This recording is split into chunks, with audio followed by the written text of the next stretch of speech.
Hello friends, मैं हूं Aman Gupta and आप देख रहे हैं हमारा यूट्यूब चैनल समर्थ लर्निंग हब। तो दोस्तों, ऑटोमॉर्फिज्म का जो टॉपिक था वो हमने कंप्लीट कर लिया है। आज की हमारे इस वीडियो लेक्चर में हम इनर ऑटोमॉर्फिज्म के बारे में पढ़ेंगे। तो आइए सबसे पहले हम देखते हैं कि इनर ऑटोमॉर्फिज्म क्या होता है। तो जैसा कि आपने ऑटोमॉर्फिज्म के बारे में पढ़ा था कि ऑटोमॉर्फिज्म क्या होता है, एक फंक्शन होता है फ्रॉम जी टू जी, यानी कि एक फंक्शन हम लेते हैं, डिफाइन करते हैं जो कि जी से जी पे ही होता है। और ये जो फंक्शन होता है ये क्या होता है, अपने आप में एक आइसोमॉर्फिज्म होता है। तो आइसोमॉर्फिज्म भी क्या कहलाता है, ऑटोमॉर्फिज्म, कब, जब वो जी से जी पे आइसोमॉर्फिज्म हो। और आइसोमॉर्फिज्म होने के लिए तीन चीजें होनी जरूरी है। एक तो वो होमोमॉर्फिज्म होना चाहिए, होमोमॉर्फिज्म 1-1 होना चाहिए और 1-2 होना चाहिए। यानी कि सिंपल लैंग्वेज में अगर हम बोले तो कोई भी ऑटोमॉर्फिज्म मैपिंग क्या होता है, एक फंक्शन होती है फ्रॉम जी से जी, जो कि होमोमॉर्फिज्म होती है, 1-1 होती है और 1-2 होती है। ठीक है। तो इनर ऑटोमॉर्फिज्म का मतलब क्या है, तो इनर ऑटोमॉर्फिज्म भी एक फंक्शन ही होता है, एक खास तरह का फंक्शन जिसको हम एफ जी करके डिनोट करते हैं। ठीक है, फंक्शन है और इसमें जो ये जी होता है, ये जो ग्रुप होता है, यानी कि जिस भी ग्रुप का ये फंक्शन है उसी ग्रुप का ये एलिमेंट है। ठीक है। और ये फंक्शन इस तरह से डिफाइन है, ये फंक्शन जो होता है ये भी जी से जी पे ही एक फंक्शन होता है। ठीक है। और इस फंक्शन को इस तरह से डिफाइन करते हैं such that F G is equal to, या F G of X is equal to G X G inverse for all X belongs to G. ठीक है। यानी कि ये जो जी आ रहा है, ये जी कहां से आ रहा है, ग्रुप के एलिमेंट से आ रहा है। यानी कि हमने ग्रुप का कोई भी एक एलिमेंट ले लिया और उस एलिमेंट के लिए एक पर्टिकुलर फंक्शन डिफाइन कर रहे हैं। और वो फंक्शन किस तरह से डिफाइन किया हमने कि एफ जी, यानी कि एफ जी फंक्शन है और उसमें हम कोई भी जी का एलिमेंट रखे। ठीक है, यहाँ पे लिख रखा है for all X belongs to G. किसी भी एक्स के लिए जो फंक्शन की वैल्यू आएगी वो इस फॉर्म में आएगी, यानी कि जी एक्स और जी इनवर्स, यानी एक्स के लेफ्ट और राइट साइड हम क्या करते हैं, जी और जी इनवर्सेस को ऑपरेट कर दे। तो ये फंक्शन का डेफिनेशन, यानी इस तरह से फंक्शन को डिफाइन किया गया है। तो अब ये फंक्शन हमने डिफाइन तो कर दिया, लेकिन ये फंक्शन ऑटोमॉर्फिज्म है या नहीं है ये भी चेक करना पड़ेगा। तो आइए हम देखते हैं कि जो एफ जी हमने फंक्शन लिया है वो ऑटोमॉर्फिज्म है या नहीं है। तो ऑटोमॉर्फिज्म होने के लिए हमें क्या कंडीशन सेटिस्फाई करनी होगी। जैसे यहाँ पे मैंने ऊपर लिख रखा है, ये जो एफ था यहाँ पे, ये एफ क्या था, एक ऑटोमॉर्फिज्म का। और ऑटोमॉर्फिज्म था कहाँ से, जी से जी पे। और इसके लिए क्या जरूरी है, होमोमॉर्फिज्म 1-1 और 1-2, ये तीनों चीज होना जरूरी है। कोई भी फंक्शन अगर ऑटोमॉर्फिज्म है तो उसको आइसोमॉर्फिज्म होना जरूरी है, और आइसोमॉर्फिज्म के लिए होमोमॉर्फिज्म 1-1 और 1-2 होना जरूरी है। ठीक है। और जी से जी पे फंक्शन डिफाइन हो तो वो ऑटोमॉर्फिज्म हो जाता है। तो यहाँ पे हमने जो फंक्शन डिफाइन किया है वो जी से जी पे ही फंक्शन डिफाइन किया है। तो बस हमें अब ये तीन चीजें प्रूव करनी पड़ेगी कि ये होमोमॉर्फिज्म है, 1-1 है और 1-2 है। तो आइए हम चेक कर लेते हैं। First, homomorphism.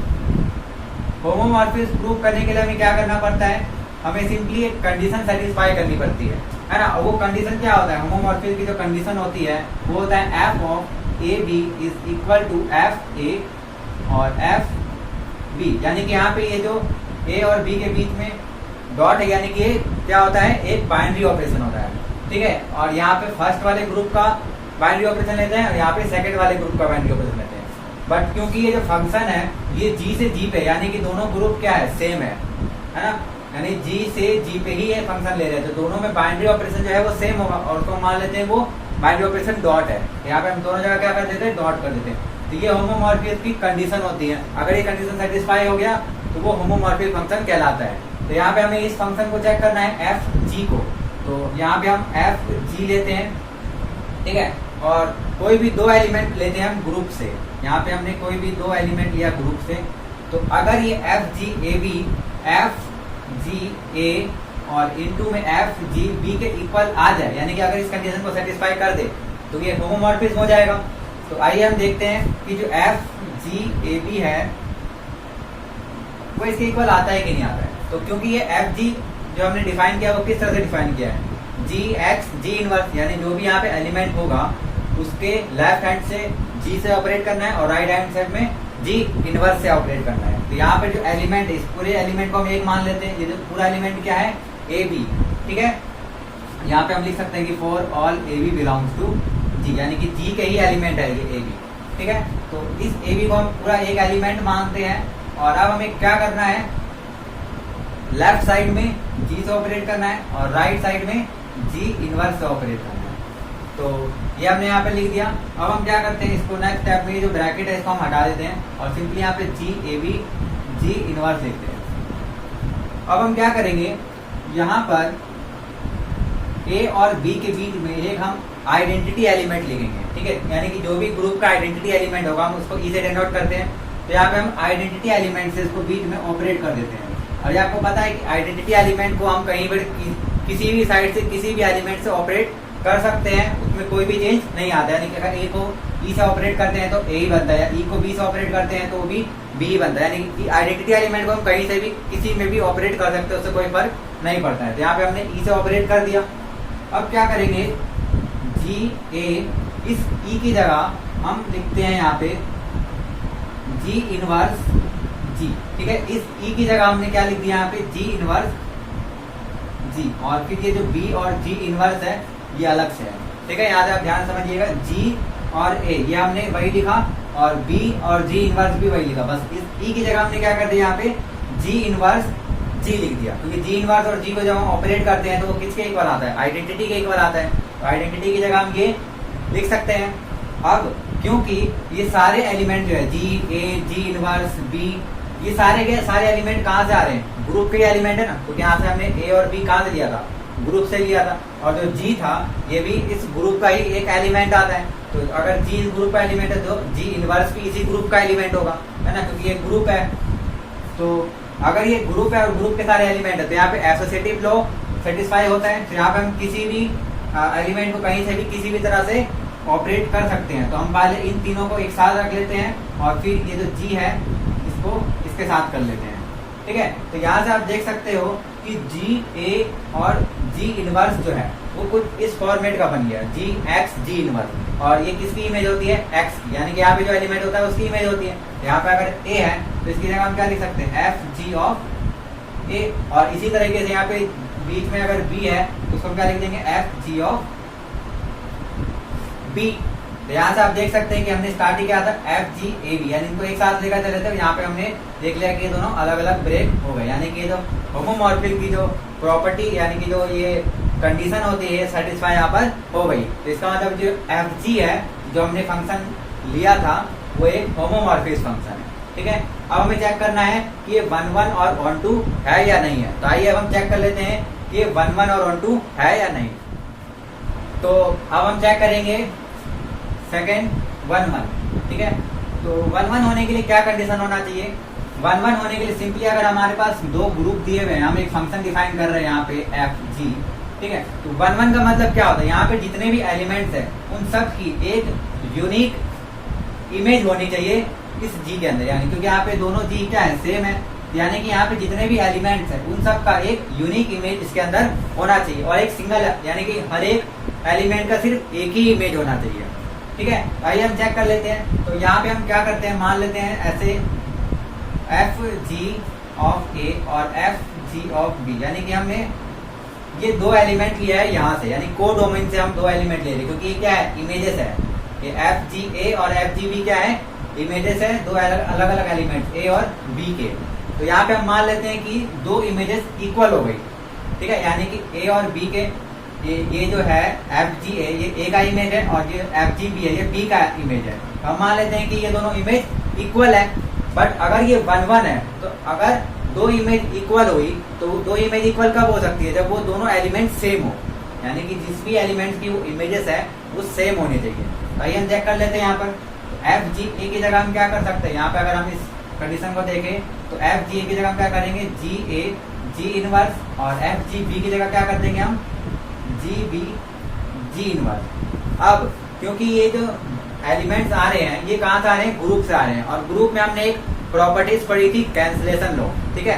और वो कैंसिलेशन क्या होता है, राइट कैंसिलेशन है लेफ्ट कैंसिलेशन, यानी कि अगर दोनों साइड सेम वैल्यू हो लेफ्ट साइड में या राइट साइड में तो वो कैंसिल हो जाते हैं। तो यहाँ पर भी आप आसानी से देख सकते हैं कि यहाँ पे लेफ्ट साइड में जी है और यहाँ पर भी जी है, तो ये क्या हो जाएगा, कैंसिल हो जाएगा। और यहाँ पर जी इनवर्स है और यहाँ पर भी जी इनवर्स है, तो ये भी क्या हो जाएंगे, कैंसिल हो जाएंगे by the cancellation law of group, ठीक है। क्योंकि सारे एलिमेंट क्या है, ग्रुप के एलिमेंट है। तो यहाँ से ए बराबर क्या आ गया, बी आ गया। तो हमने यहाँ से लेकर क्या चला था कि if F G A is equal to F G B, यानी कि दो इमेजेस अगर इक्वल है तो वो एलिमेंट्स भी इक्वल है। इसका मतलब कि क्या हुआ, ये जो फंक्शन है वो 1 1 फंक्शन है। ठीक है, अब लास्ट हमें चेक करना है ऑन टू, तो थर्ड हमें चेक करना है ऑन टू। तो ऑन टू के लिए हमें चेक करना पड़ता है कि इस वाले जी में यानी को डोमेन में जितने भी एलिमेंट्स है उन सब की एक प्री इमेज इस डोमेन के अंदर होनी चाहिए। ठीक है, तो हम क्या करते हैं, यहाँ से इस जी से कोई भी एक एलिमेंट उठा लेते हैं। मान लेते हैं हम कि यहाँ पे जो जी है उसके अंदर एक एलिमेंट है वाई।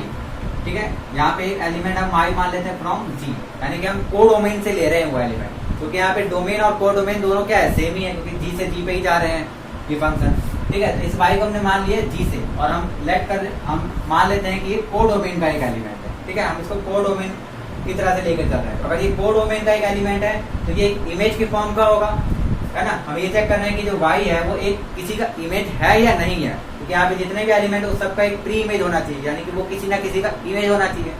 तो इमेज होने के लिए उसको इस फॉर्म में आना चाहिए, है ना। तो आइए हम देखते हैं वाई की जगह हम क्या कर सकते हैं। यहाँ पे अगर मैं जी इंटू जी इनवर्स लिख दूँ, इसका मतलब क्या होता है, ये आइडेंटिटी एलिमेंट के बराबर होता है।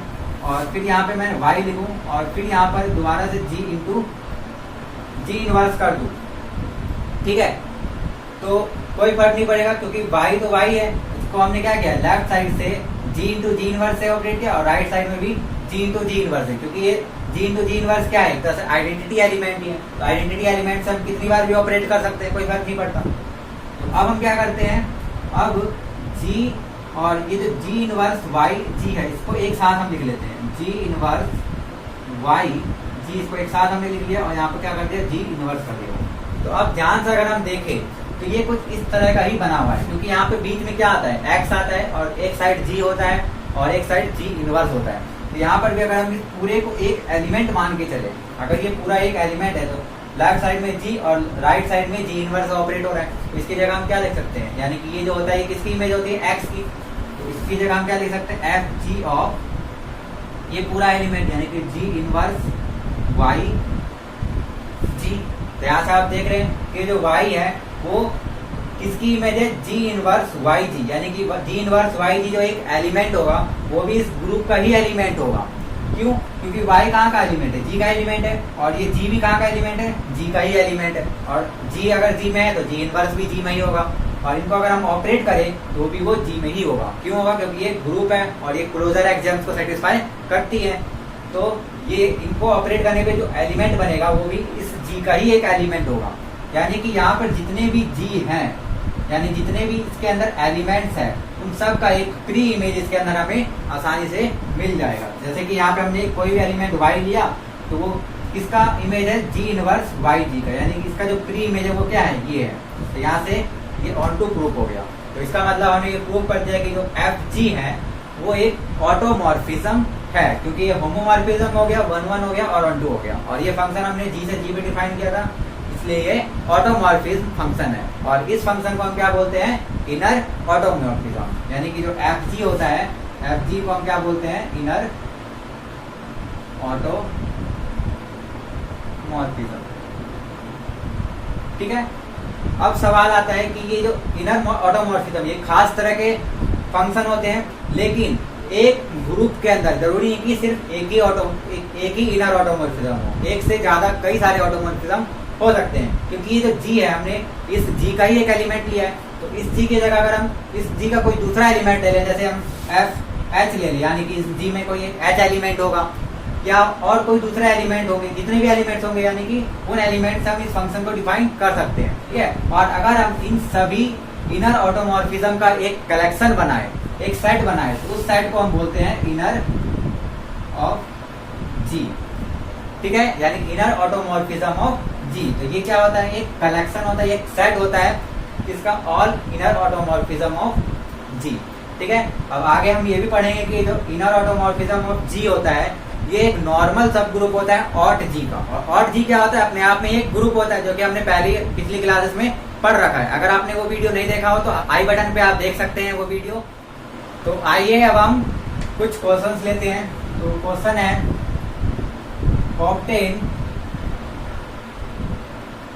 obtain the image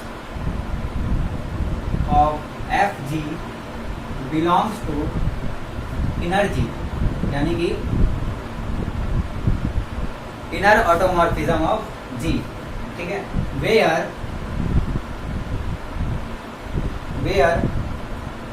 A G is equal to GL two R and G is equal to 0, -1, 1 and 0, ठीक है। B G is equal to Z and G is equal to 3 and last Z upon, यानी कि G is equal to Z upon 5Z and G is equal to 4R, ठीक है। तो ये हमारे questions हैं। तो हमें यहाँ पर करना क्या है, obtain the image of FG, यानी FG के इमेजेस निकालने हैं, ठीक है। और FG क्या है, एक इनर G का एक एलिमेंट है, यानी इनर ऑटोमॉर्फिज्म ऑफ G है, ठीक है। इनर G जो होता है वो क्या होता है, एक set of all inner automorphism of G। तो जो FG है एक इनर ऑटोमॉर्फिज्म है और हमें इस इनर ऑटोमॉर्फिज्म की इमेजेस निकालनी है, ठीक है। तो आइए अब हम इसका सॉल्यूशन देखते हैं। तो सॉल्यूशन ऑफ ए, तो ए में यहाँ पे जो ग्रुप है वो क्या दे रखा है, Gl2R। और Gl2R क्या होता है, एक सेट होता है किसका, 2x2 मैट्रिक्स का, और ऐसे मैट्रिक्स जिसके डिटर्मिनेंट जो है वो नॉन जीरो होते हैं, ठीक है। तो इसके जो एलिमेंट होंगे वो क्या होंगे, 2x2 मैट्रिक्स होंगे। तो यहाँ से हमें क्या करना है, FG निकालना है। तो FG ऑफ, हम यहाँ पे FG ऑफ क्या करेंगे, एक एलिमेंट लेंगे A B C और D, और ये एलिमेंट कहाँ से आ रहा है, Gl2R से आ रहा है, ठीक है। ये एक 2x2 मैट्रिक्स है और इसमें ABCD जो है एक रियल नंबर्स है, ठीक है। और इनका जो डिटर्मिनेंट है वो 0 नहीं हो सकता। तो अगर हम इसका FG निकाले तो वो किस फॉर्म में आएगा, क्योंकि जो FG है वो एक इनर ऑटोमॉर्फिज्म है, और इनर ऑटोमॉर्फिज्म की जो जनरेशन है वो इस तरह से होती है, यानी यहाँ पे जो भी एलिमेंट होता है उसको हम क्या करते हैं, लेफ्ट एंड राइट साइड से G और G इनवर्स से ऑपरेट करते हैं। यहाँ पर भी हम वही करेंगे। और यहाँ पर ये जो ABCD है फॉर ऑल ABCD है, यानी कि for all ABCD belongs to GL2R। GL2R के हर एक एलिमेंट्स के लिए हम इसको सॉल्व कर रहे हैं। तो यहाँ से जो G है और जो G इनवर्स है, सबसे पहले हमें ये फाइंड करना होगा। तो क्योंकि यहाँ पे G ऑलरेडी हमें दे रखा है, तो इस G से हम इसका G इनवर्स निकाल सकते हैं। आपको मैट्रिक्स का इनवर्स निकालना आता होगा, यहाँ पे मैं डायरेक्ट निकाल देता हूँ। जैसे यहाँ पे हमें दे रखा है कि जो G है वो क्या है, 0, 1, -1 एंड 0। तो इसका जो अगर हम G इनवर्स निकालेंगे वो क्या आ जाएगा, 0, 0 एंड -1 एंड 1, ठीक है। ये 2x2 मैट्रिक्स का इनवर्स निकालना बहुत ही आसान है। तो ये G और G इनवर्स आ गया। अब हमें क्या करना है, इसकी वैल्यू में आप बस पुट करना है। तो जो FG ऑफ ये आएगा हमारा, यानी कि FG ऑफ ABCD, ये जो हमारा निकलेगा वो क्या निकलेगा, यहाँ पे G की जगह हम क्या रख देंगे, 0, 1, -1 एंड 0, एंड फिर A B C and D and last A G inverse. तो G इनवर्स की जगह 0, -1, 1 एंड 0, ठीक है। अब आप क्या करना है, इसको सिंपली जो मैट्रिक्स मल्टीप्लिकेशन है उससे इसको सॉल्व करना है। तो सबसे पहले हम इसको इससे मल्टीप्लाई कर लेते हैं और फिर जो रिजल्ट आएगा उसको इससे मल्टीप्लाई कर लेते हैं। तो जब हम इसको मल्टीप्लाई करेंगे तो डायरेक्ट जो आंसर आएगा वो आएगा कुछ D and -C -A and B,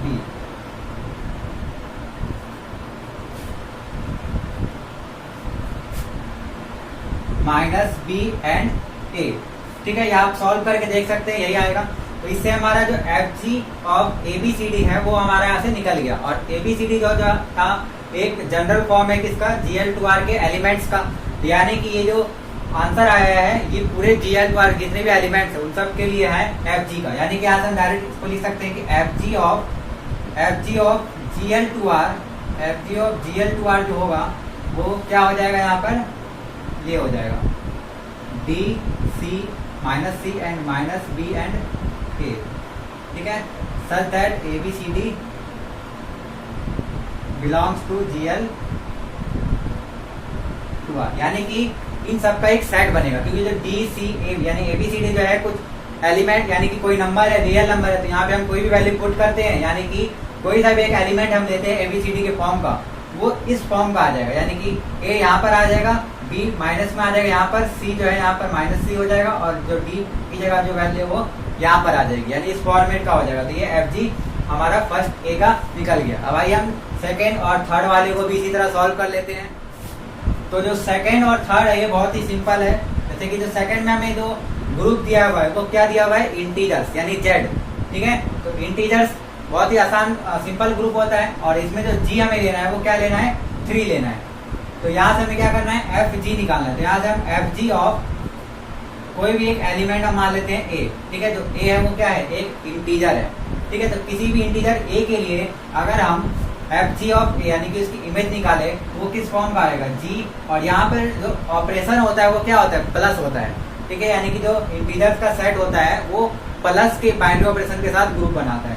यहाँ पे जो हम बाइनरी ऑपरेशन लगाएंगे वो क्या लगाएंगे, प्लस, और फिर A और प्लस में G इनवर्स, ठीक है। क्योंकि FG क्या है, एक इनर ऑटोमॉर्फिज्म है, और ये इनर ऑटोमॉर्फिज्म का फॉर्मेट होता है।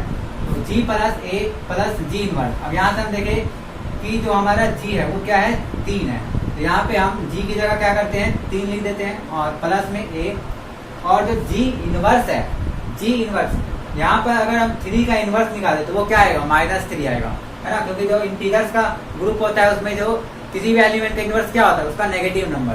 तो 3 का इनवर्स क्या हो जाएगा, -3, और यहाँ से 3 से 3 क्या हो जाएगा, कैंसल। तो ये किसके इक्वल आ जाएगा, A के। यहाँ से आप देख सकते हैं कि FG ऑफ A है वो किसके इक्वल आ गया, A के इक्वल आ गया। यानी कि ये जो फंक्शन है एक तरह का आइडेंटिटी फंक्शन बन गया। यानी कि ये जो FG ऑफ A है, या जो FG है वो किसके इक्वल आ गया, IG के इक्वल आ गया, है ना। यानी कि एक आइडेंटिटी फंक्शन आ गया, या इसको हम सिंपल IA भी बोल सकते हैं, ठीक है। ये जो फंक्शन है वो कैसा फंक्शन है, आइडेंटिटी फंक्शन, क्योंकि किसके इक्वल आया, A के, और एक IA की जगह पे हम क्या लिखते हैं, A लिख देते हैं, ठीक है। तो ये जो फंक्शन है बनेगा, इसमें कौन सा फंक्शन बनेगा, आइडेंटिटी फंक्शन बनेगा, ठीक है। और क्यों बनेगा ये भी बता देता हूँ, क्योंकि यहाँ पर जो हमने ये फंक्शन यानी कि जो ग्रुप लिया था वो कैसा ग्रुप था, एक कम्यूटेटिव ग्रुप था। जो इंटीजर्स का ग्रुप होता है वो कम्यूटेटिव होता है, यानी लेफ्ट साइड से राइट साइड से अगर हम किसी भी एलिमेंट को ऑपरेट करते हैं तो कोई फर्क नहीं पड़ता है। तो इसीलिए ये जो फंक्शन आएगा इसमें जो इनर ऑटोमॉर्फिज्म के जो फंक्शन आएंगे वो क्या आएंगे, आइडेंटिटी फंक्शन आएंगे, ठीक है। इसी के साथ जो हमारा थर्ड है C में क्या दे रखा है, जो ग्रुप है वो है Z/5Z, यानी कि एक क्वॉशेंट ग्रुप दिया हुआ है। और आपको ये भी पता है कि जो क्वॉशेंट ग्रुप होता है वो एक अबिलियन ग्रुप होता है ना। क्वॉशेंट ग्रुप जो होता है अबिलियन ग्रुप होता है, यानी कि वो भी कम्यूटेटिव होता है। तो इस केस में भी अगर यहाँ पर हम कोई अभी एक एलिमेंट ले लेते हैं A, ठीक है, कोई सा भी एक एलिमेंट अगर हम A ले ले और उसको G.A.G इनवर्स से अगर ऑपरेट करें, ठीक है, तो क्योंकि ये कम्यूटेटिव है यानी कि अबिलियन है तो कम्यूटेटिव है, तो इस G.A की जगह हम A.G भी लिख सकते हैं। इस G.A की जगह हम रिवर्स करके A.G लिख सकते हैं, क्यों, क्योंकि इसके एलिमेंट्स क्या है, कम्यूटेटिव है। तो और G इनवर्स का अगर हम ऑपरेशन करते हैं तो क्या बन जाता है, आइडेंटिटी एलिमेंट बन जाता है। तो ये भी किसके इक्वल आता है, A के ही इक्वल आता है, और A के इक्वल आता है, यानी कि आइडेंटिटी फंक्शन के इक्वल आता है। तो यहाँ से ये इसका भी जो फंक्शन है वो भी क्या हो जाएगा, आइडेंटिटी फंक्शन हो जाएगा। तो यहाँ से एक रूल निकल के आता है कि जो भी कम्यूटेटिव ग्रुप या फिर अबिलियन ग्रुप होते हैं उसमें अगर हम इनर ऑटोमॉर्फिज्म निकाले तो वो हमेशा क्या आएगा, आइडेंटिटी फंक्शन ही आएगा, ठीक है। आइडेंटिटी एलिमेंट नहीं, आइडेंटिटी फंक्शन, इन दोनों में अंतर होता है। आइडेंटिटी फंक्शन क्या होता है, वो फंक्शन जो किसी भी एलिमेंट की वैल्यू को उसी वैल्यू पे इमेज यानी उसकी जो इमेज होती है वही हो जाती है। किसी भी इमेज की किसी भी एलिमेंट की जो इमेज है वो सेम ही आ जाएगी। यानी अगर हम 1 का इमेज निकाले तो 1 आए, 2 का इमेज निकाले तो 2 आए। जैसे कि हमने ऑटोमॉर्फिज्म वाले क्लास में सबसे पहले जो एक एग्जांपल लिया था जिसमें हमने 2 ग्रुप लिए थे इंटीजर्स के, और हमने यहाँ पर क्या किया था, 0 को 0 के पास भेज दिया था, 1 को 1 के पास, -1 को -1 के पास। इस तरह के जो फंक्शन होते हैं वो आइडेंटिटी फंक्शन कहलाते हैं, ठीक है। और वो जो फंक्शन होते हैं ऑटोमॉर्फिज्म में एक आइडेंटिटी एलिमेंट का ही काम करते हैं, ठीक है। तो आई होप आपको ये क्वेश्चन के थ्रू इनर ऑटोमॉर्फिज्म का ये कॉन्सेप्ट क्लियर हुआ हो। तो नेक्स्ट वीडियो में हम इनर ऑटोमॉर्फिज्म को और G का नॉर्मल सब ग्रुप प्रूव करके दिखाएंगे, ठीक है। और साथ में और इसकी कुछ प्रॉपर्टीज भी पढ़ेंगे। तो आप हमारे साथ बने रहे, और अगर नए हैं तो हमारे चैनल को सब्सक्राइब कर दें। Thank you very much for watching this video. Have a good day.